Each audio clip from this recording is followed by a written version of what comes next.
ఈరోజు నేను మీ అందరికీ చాలా చాలా చాలా ముఖ్యమైన సింహాసనము గురించి చెప్పబోతున్నాను. సింహ ఆసనము, లైన్ పోజ్. లైన్ పోజ్ అంటే మనని మనం సింహంలా ఊహించుకుని సింహగర్జన చేస్తాం. దానివల్ల ఏంటి లాభం? ఎందుకు చేయాలి సింహాసనం? ఎందుకు చేయాలి సింహాసనం అనేది? ఎందుకు చేయాలి మనిషి ఎందుకు చేయాలి అంటే, మనిషి ఏది యద్భావం తద్భవతి. మనం ఏది అనుకుంటే అది అవుతాం అనమాట. మనల్ని మనం సింహం కింద ఊహించుకున్నామంటే మనలో యొక్క సింహం లక్షణాలు అంటే మాట పడకుండా ఉండడం, ఇంకా ఎప్పుడు మాట పడకుండా ఉండడానికి కష్టపడడం. సో అంటే కష్టపడడం అంటే హార్డ్ వర్క్ చేయడం. సో దాని నుంచి ఎట్టి పరిస్థితుల్లోనూ ఎవరికి తల వంచం. ప్రతిదాన్ని మనము మేనేజ్ చేయడానికి ప్రయత్నం చేస్తాం. అంటే వీల్ బికమ్ మేనేజర్. అంటే ప్రతి జీవితంలో ఎవరు కూడా కింద పొజిషన్లో ఉండిపోదామని అనుకోరు. కాబట్టి ప్రతి ఒక్క వ్యక్తి అది వారి జీవితంలో పైకి రావాలంటే వేయవలసిన ఆసనాలలో అతి ముఖ్యమైనది సింహాసనం. ఇది రెండు రకాలుగా చేయొచ్చు. ఒకటేంటి, పద్మాసనంలో చేయొచ్చు, నెక్స్ట్ వజ్రాసనంలో కూడా చేయొచ్చు అనమాట. ఇంతకుముందు వీడియోలో వజ్రాసనంలో సింహాసనం ఎలా చేయాలో చెప్పాను. ఇప్పుడు పద్మాసనంలో సింహాసనము ఎలా చేయాలో మీకు చెప్తాను నేను. ఈ అసలు సింహాసనం చేయడం వల్ల లాభాలు, కొన్ని ముఖ్యమైన లాభాలని ఇక్కడ నేను మీకు వివరిస్తున్నాను. మొదటి లాభం, ఇది చేయడం వల్ల, సింహాసనం చేయడం వల్ల థైరాయిడ్ ప్రాబ్లం రాకుండా ఉంటుంది. థైరాయిడ్ ప్రాబ్లము, దానివల్ల వచ్చి ఆటో ఇమ్యూన్ డిసీజు అలాంటివన్నీ రాకుండా ఉంటాయి. నెంబర్ 2, మన గొంతు చాలా బాగుపడుతుంది. అంటే వాయిస్, శబ్దం, అది మన శబ్దం బాగా వస్తుంది. 3,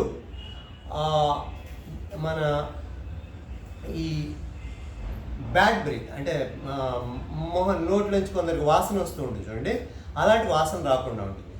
నెంబర్ 4, మనకి అజీర్తి అలాంటివి, అంటే జీర్ణశక్తి బాగా పెరుగుతుంది, ఇంప్రూవ్ అవుతుంది.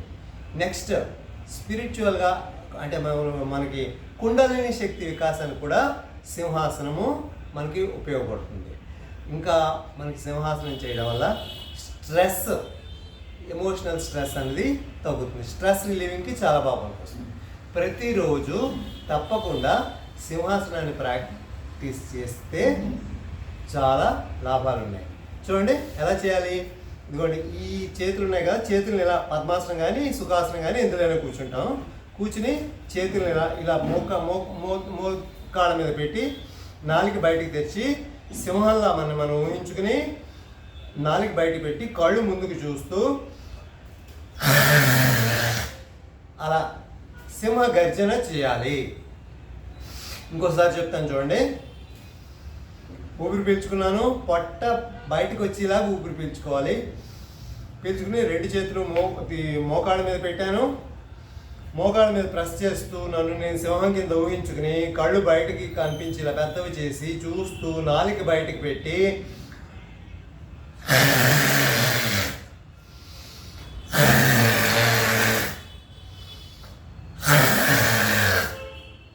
ఇలా చేస్తే చాలా లాభాలు ఉన్నాయి. ఇది సింహాసనం. దీన్ని చెప్పాను కదండి. ఇంకో పద్ధతిలో ఎలా చేస్తామని, ఇది మామూలుగా పద్మాసనంలో సింహాసనం చేయడం. దీన్నే సుఖాసనంలో కూడా చేయొచ్చు. సుఖాసనం అంటే ఇలా మఠం వేసి కూర్చుని కూడా ఈ సింహాసనాన్ని మామూలుగా ఇలా మోచేతులు ఇలా పెట్టుకుని ఊరు పీల్చుకున్నాం, పొట్ట బయటకు వచ్చేలాగా నాలుగు బయట పెట్టాం, కాళ్ళని చూస్తున్నాం ఇలా. ఇది సుఖాసనంలో చేయడం. ఇలా కాకుండా వజ్రాసనం అంటే ఏంటి, ఈ కాలుని మోకాల దగ్గర మడిచి పాదాలని వెనక్కి తీసుకెళ్తాం, సీట్ కిందకి తీసుకెళ్తాం, ఇలా పెట్టుకుంటాం అనమాట.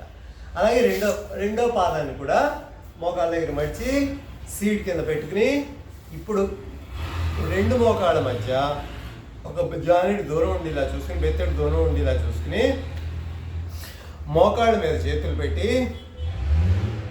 మళ్ళీ నాలుగు బయట పెట్టి ముందు వైపు చూస్తూ గట్టిగా సింహంలా మనం ఊహించుకుని శబ్దం చేయడమే.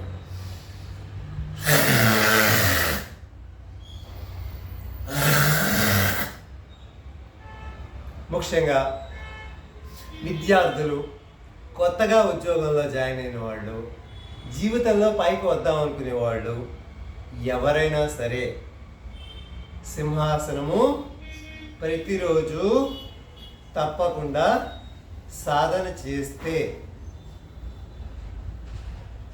లాభము చాలా ఉంటుందన్నమాట. సాధన చేయండి. నమస్తే.